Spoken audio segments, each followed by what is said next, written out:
Hey everyone, welcome back to the channel.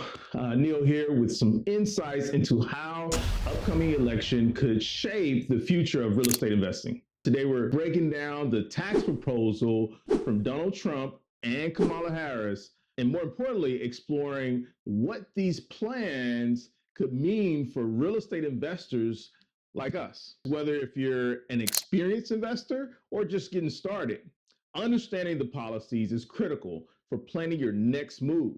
Let's dive into Donald Trump's tax policies. He's proposed a series of changes that emphasizes lower corporate and personal taxes with the goal of stimulating economic growth. So let's go through the most important points for real estate investment or investors and how it's pretty much going to affect us. So the first one we're going to go into is the extension of 2017 tax cuts. Trump's plan includes making the 2017 tax cuts for individuals and estates permanent. For those of us in real estate, this can mean lower taxes on personal income and investments, giving us more capital to work with. In fact, if you're holding properties long term, these tax cuts could be a significant financial advantage, potentially freeing up income to reinvest into new properties or renovations. So real estate investors, particularly those with multiple income sources, stand to benefit here. Lower individual tax rates mean we're left more after tax income, making it easier to expand our portfolios or enhancing current properties. However, there's also a consideration of this is extension could add to the federal deficit, which some experts warn might lead to other long-term economic challenges. So let's go into the corporate tax reduction. Trump also proposes reducing the corporate tax rate from 21% to 15%. This change primarily benefits real estate investors using corporate structures like LLCs or real estate investment trusts. By operating through a corporate, real estate investors can potentially keep more profit from rental income companies and sales. For investors with corporate entities managing rental properties or larger developments, this reduction could mean significant savings on your corporate income taxes, leaving you more capital for reinvestment. Imagine what an extra 6% could do in terms of acquiring new properties, completing renovations, or simply increasing cash flow. Trump's approach is about boosting growth by leaving corporations with more working capital, which in theory could drive more property development and renovation activity.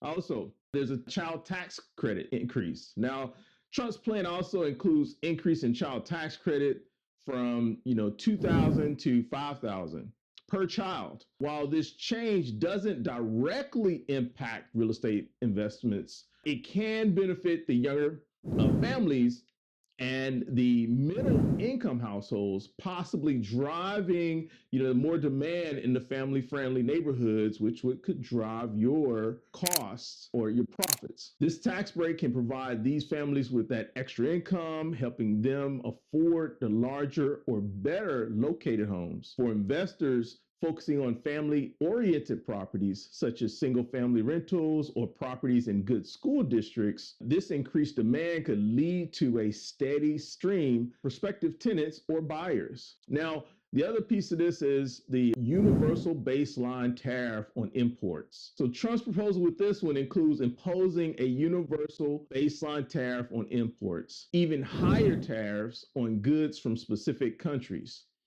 Now, you may wonder what this has to do with the real estate. Well, if you're renovating properties or building new ones, tariffs on imported materials like lumber, the steel, your appliances drive up your costs. This may affect the budgeting and profitability of the fix and flip projects or even your new developments. So if you're involved in construction or renovations, keep an eye on how tariffs may influence your material expenses and the overall project budgets. I know some people may say, well, I don't get anything from external and the tariffs may not bother me. You got to understand that If that is limited and there's no import coming in, the supplies locally will get used up, and that means prices will go up at that point. All right, so now let's shift gears and look at Kamala Harris' tax proposal. Her policies focus more on raising revenue from high earners and corporations, aiming to reduce income inequality. So, how these proposals impact real estate investors. Corporate tax increase to 28%.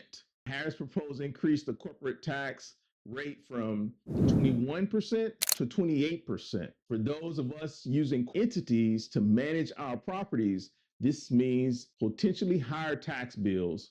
If you're an investor with properties held under an LLC or corporation, this increase will affect your bottom line. Larger corporate investors may need to consider alternative strategies to offset the impact of these higher taxes, possibly by adjusting the way their corporate entities are structured. While this policy could mean more revenue for social programs, it might also reduce funds available for reinvestment in property development. Increased income tax from top earners and capital gains. Let's go into that. Harris also proposes raising income taxes for top earners, generally defined as individuals earning over $400,000 a year. If that's you, you could see a rise in the individual tax rate from 37% to 39.6%, which is a heavy lift. Furthermore, she suggests increasing the capital gains tax from 28% for higher income earners. For high net worth investors, those with significant income from real estate sales or rental properties, these increases are noteworthy. For example, if you're flipping houses or planning to sell a high value property, you'll be paying more in capital gains taxes, which could reduce your net profit. So Harris' approach is about distributing tax responsibility among the wealthiest. But investors may need to think strategically about holding properties longer or finding ways to offset these higher tax rates. Billionaire, there's another one, billionaire minimum income tax. A unique proposal from Harris, which is a minimum income tax of 25% on the individuals with a net worth of over 100 million. While this won't affect most investors, it's aimed at ultra high net worth individuals who will face taxes even on unrealized gains. In practical terms, this means that they tax on assets value increase even if they haven't sold them yet. For these investors, this could impact your liquidity, possibly reducing their ability to invest in new properties or developments. For the broader real estate market, slow, large-scale investment activity, especially in luxury or the high-value markets, especially like Hawaii. Expanded child tax credit is another one. Similar to Trump, Harris plans to increase the child tax credit, but up to $6,000 for families with newborns. This provides support for low and middle income families, which could boost the demand for affordable housing for investors focused on affordable or mid-range housing.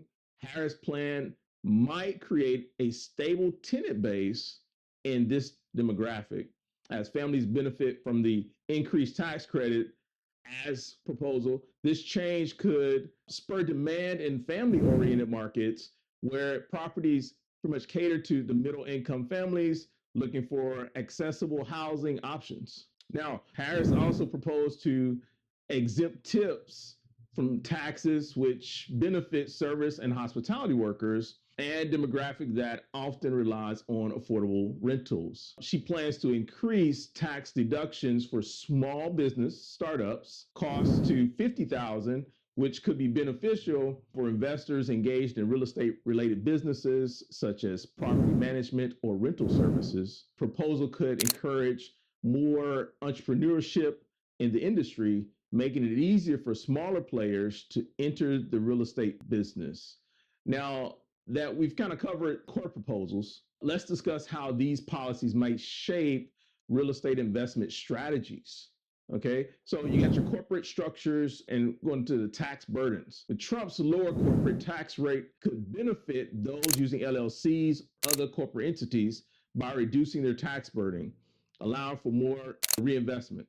Harris' higher corporate tax rate could mean less profitability for those entities, so it might be worth exploring alternative structures or tax strategies depending on how these proposals develop. Renovation and material costs side of the house, I would say with Trump's plan, the tariffs could make imported materials more expensive. If you're into a fix and flip or new construction, prepare for potential increase in material costs. Harris' plan doesn't specifically address tariffs, but her corporate tax increase could affect the suppliers and the developers who may adjust their prices to maintain profits.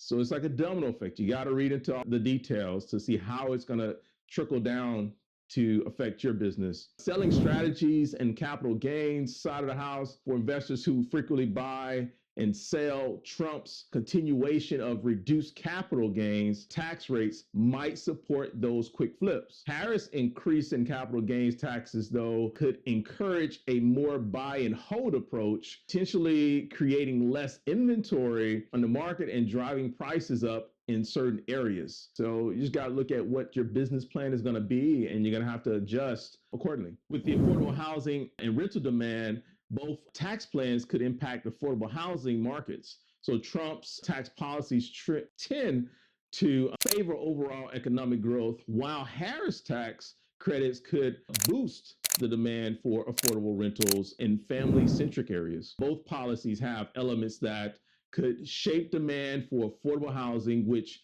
investors may find beneficial. Both Trump and Harris offer very different visions for tax policy. Trump's proposals are about growth and tax cuts, which could benefit high volume investors.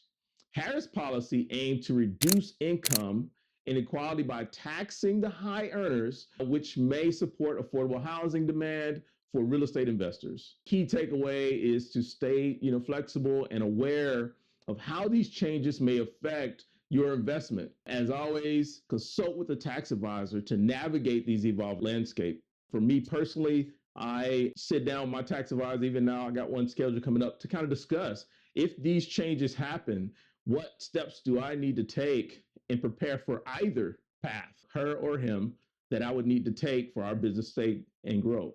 Thanks for watching. And if you found this helpful, hit the like button, subscribe, and let me know in the comments which tax plan you think will impact your real estate the most.